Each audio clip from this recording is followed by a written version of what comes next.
बहुत समय पहले की बात है। एक छोटे से गांव में रामू नाम का एक व्यापारी रहता था। वो रोज शहर जाकर चीजें बेचता और गांव लौट आता। रामू नमक, चीनी, अनाज और कपड़ों का व्यापार करता था। रामू के पास एक गधा था, उसका नाम था बोलू। बोलू बहुत सीधा साधा, मेहनती, लेकिन थोड़ा आलसी और नादान था। रामू उसी पर अपना सामान लादकर शहर ले जाता और शाम को वापस लौटता। हर सुबह रामू बोलू के पीठ पर 2 बोरियां लादता और निकल पड़ता। कई बार उन बोरियों में नमक होता, जो काफी भारी होता। रास्ते में एक संकरा और फिसलन भरा पुल पड़ता था, जो एक नदी के ऊपर बना हुआ था। बोलू रोज रामू के साथ उस पुल को पार करता, पर वो वजन से परेशान हो जाता। एक दिन कुछ ऐसा हुआ जिसने उसकी सोच बदल दी। एक दिन जब बोलू नमक की भारी बोरियां लादे चल रहा था, तभी अचानक उसका पैर फिसल गया और वो नदी में गिर गया।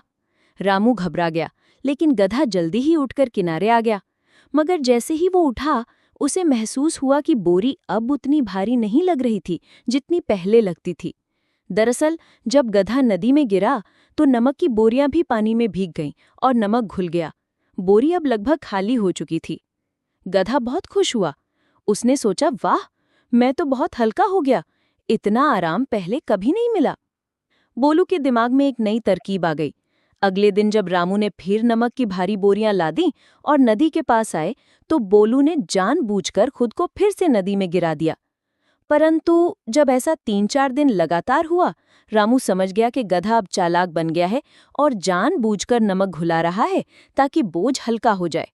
रामू ने कुछ नहीं कहा, लेकिन उसके मन में एक योजना बन चुकी थी। एक दिन रामू ने बोरियों में नमक की जगह रुई यानी कॉटन भर दी। रुई बहुत हल्की थी, लेकिन जब पानी में भीगती है तो वो बहुत भारी हो जाती है। बोलू ने हमेशा की तरह वही चाल दोहराई। पुल पर आते ही कूद गया नदी में।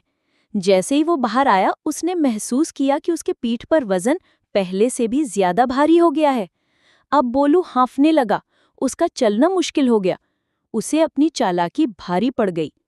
रामू ने गंभीर होकर कहा, बोलू, हर बार शॉर्टकट नहीं चलता। मेहनत से भागोगे तो मुश्किल और बढ़ेगी। उस दिन के बाद बोलू ने फिर कभी जानबूझकर नदी में गिरने की कोशिश नहीं की। वो समझ गया था कि चालाकी हमेशा काम नहीं आती और अनुभव से मिली सीख सबसे मजबूत होती है। अब वो चुपचाप हर दिन ईमानदारी से रामू का सामान शहर तक पहुंचाने लगा। अगर आपको ये वीडियो पसंद आई हो तो हमारे चैनल को लाइक करें और सब्सक्राइब करना ना भूलें।